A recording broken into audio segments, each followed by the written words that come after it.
ہمارے درمیان ہے مسرت چغتائی صاحبہ. ان کے والد صاحب مصور مشرق عبدالرحمن چغتائی صاحب تھے، جنہوں نے چھوٹی عمر میں پرویز صاحب کے پاس لے کر گئے انہیں، اور تاکہ وہ ان سے قرآن کریم پڑھیں. تو اس طرح انہیں یہ شرف حاصل ہے کہ انہوں نے پرویز صاحب سے قرآن پڑھا ہے. اور بہت سی یادداشتیں ہیں ان کی، بہت سی اچھی باتیں پہلے بھی ہم نے سنی ہیں. تو تشریف لاتی ہیں مسرت چغتائی صاحبہ. السلام علیکم. مجھے سلیم نے اور بہت لوگوں نے آفر کیا کہ آپ آئیں اور کچھ بات کریں، اور مجھے سمجھ نہیں، میں بہت بیسکلی بچپن سے بہت ہمبل انسان ہوں، حالانکہ بہت شاندار زندگی بھی دیکھی، مگر ہیوملٹی میرا ایک ٹریٹ ہے. مجھے سمجھ نہیں آ رہی تھی میرے جیسا بندہ کیسے کیا کہے گا. پھر میں اس بارے میں سوچ رہی تھی تو کچھ اس طرح بابا جی کے ساتھ میرا بہت قریبی تعلق تھا، بالکل بیٹیوں جیسے. بہت دفعہ ملاقات ہوئی، سال ہر سال میں نے درس اٹینڈ کیا. تو ایک دن مجھے پتہ چلا، میرے 3 دن بعد میری سالگرہ ہے. I will be 79. I am not young, I am very old. تو آپ سوچیں کہ جب وہ مجھے 23 فروری کو پتہ چلتا ہے کہ بابا جی از نو مور، تو مطلب اتنا بڑا غم، مجھے سمجھ نہیں آ رہا تھا میں کیا کروں اور کیسے ایکسپریس کروں. تو میں بابا جی کے ادھر آئی تو مطلب میرے لیے بلیویبل سا نہیں تھا مجھے، کیونکہ میں ان کے اوپر اتنا ڈپینڈ کرتی تھی، کو اتنا ایڈمائر کرتی تھی. جب میں ادھر آئی تو ان کی بچیاں سلمہ تھیں اور نجمہ شاید دوسری کا نام تھا، وہ اتنا رو رہے تھے، اور آبویسلی میں بھی اور بہت لوگ رو رہے تھے. تو ان کے جو سیکریٹری جو ان کا درس کرتے تھے ریکارڈ، ہمیشہ وہ بیٹھے ہوتے تھے ان کے ساتھ، تو وہ ان کے کمرے کے پاس کھڑے تھے باہر. تو میں نے کہا کدھر ہیں بابا جی؟ تو انہوں نے کہا اپنے کمرے میں ہی ہیں. مجھے it was so heart touching کہ مجھے وہ بھولتا نہیں کہ کیسے انہوں نے کہا کہ وہ اپنے کمرے میں ہی ہیں. تو اس کے بعد میں اس لیے بتا رہی تھی کہ مجھے اتنی غمگین سالگرہ کوئی نہیں تھی لگی، کیونکہ 2-3 میں نے تو مطلب لوگ آ رہے تھے ایک ایز اے ہیبٹ وش کرنے، اور مجھے سمجھ نہیں آ رہا تھا یہ کیوں آ رہے ہیں جب میں اتنی ڈسٹربڈ ہوں. میں سے اٹھ کے ان سے ملا بات نہیں کی جا رہی تھی. اتنا زیادہ افسوس آیا ان کے پاسنگ اوے سے، کیونکہ وہ کس طرح کے مفکر تھے. جب میں پہلی دفعہ ان کو ملی وہ مس شمیم انور کی وجہ سے تھا. مس شمیم انور کنیڈ میں ہسٹری ٹیچر تھیں، تو میں نے ہسٹری تو نہیں لی ہوئی تھی، وہ پاک سٹڈیز پڑھاتی تھیں، مگر میں نے ان کو، میری جو کلاس کی لڑکیاں تھیں سیکرڈ ہارٹ کی جہاں سے میں پڑھی، تو انہوں نے کہا ان کے لیکچرز بہت انٹرسٹنگ ہوتے ہیں پاکستان کے بارے میں اور ہسٹری. تو میں نے مس شمیم انور کو جا کے اپنے آپ کو انٹروڈیوس کرایا. تو میں نے ان کو کہا میں پاک سٹڈیز کی اسٹوڈنٹ تو نہیں ہوں، مگر اگر کبھی آپ کے پاس فری پیریڈ ہو تو ہم تو، اور میرا اور آپ کا ٹیلی کرے تو ہم بیٹھ کے تو بات کریں گے پاکستان کے بارے میں. تو وہ آڈیٹوریم سے باہر سیڑھیاں، ادھر ہم دونوں بیٹھ جاتے تھے، آپا شمیم اور میں، اور انہوں نے مجھے بہت کچھ بتایا. جو سوال میں نے پوچھنا ہسٹری کے بارے میں، ایتھکس کے بارے میں، جس چیز کے، تو وہ مجھے ڈیٹیل سمجھاتی تھی. تو میرا ایک کردار اس کے مطابق بنتا گیا.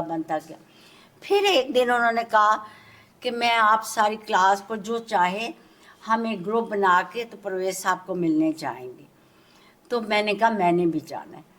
تو پھر ہم ادھر ادارے میں آئے، اور پہلی دفعہ میں پرویز صاحب کو، اٹ مسٹ 1962 میں نے میٹرک کیا تھا، تو وہ 62-63 کا واقعہ ہوگا کہ میں پرویز صاحب کو ملی.